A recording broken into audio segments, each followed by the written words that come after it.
Ang programang ito ay rated SPG. Striktong patnubay at gabay ng magulang ang kailangan. Maaaring may masiselang tema, lengguwahe, karahasan, sexual, horror o droga na hindi angkop sa... Alam ko lang, di ba meron tayong mga pasyente sa ICU?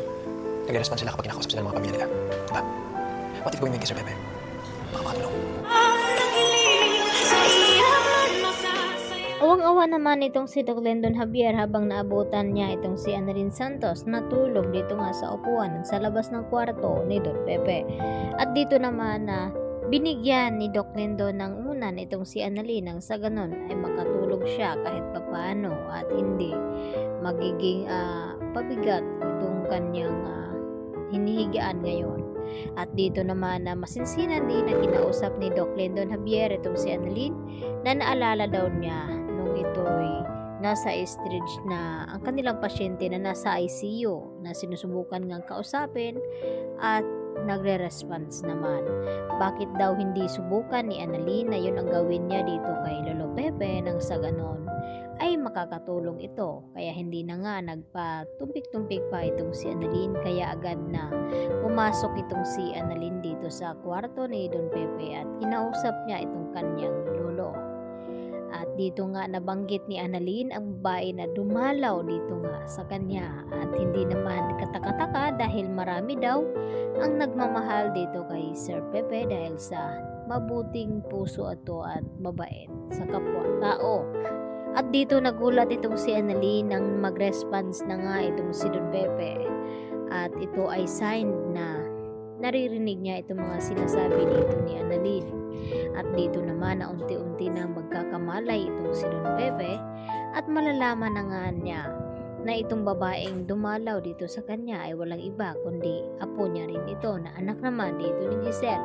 At ang gustong mangyari ni Don Pepe na sana raw ay sila muna ang makakaalam at hindi mo na ito makakaalam dito kina Moira at Zoe dahil may plano nga itong si Don Pepe na bubulagain at sorpresahin ni Don Pepe itong sina Zoe at Moira dahil alam niya na sila nga ang may pakana ng lahat na kung bakit nasa ospital ngayon itong si Don Pepe. Kaya naman nang makalabas itong si Annalyn sa ICU ay dito naman siya napaiyak at napayakap na lamang dito kay Doc Lendon dahil tama ang sinabi nito na kausapin nga itong si Don Pepe baka makakatulong. Samantala dito naman nagkakaroon ng tampuhan itong sina Giselle at itong ngang si RJ. At pagkatapos nga nagkasagutan ng dalawa ay dito lumapit itong si Doc Remeneses dito kay RJ at sinabihan ng kapatid na sana raw ay masanay na itong si RJ na mainit talaga ang dugo dito ni Giselle dito kay Moira at kay Zoe dahil sa mga nangyayari noon sa kanila.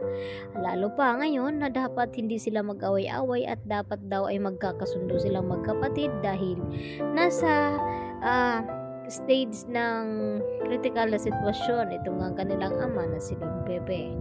At dito naman na tila natauhan din itong si RJ na kinakailangan niya rin na humingi din ng sorry dito sa kanyang ate Giselle sa lahat ng mga nasabi nito.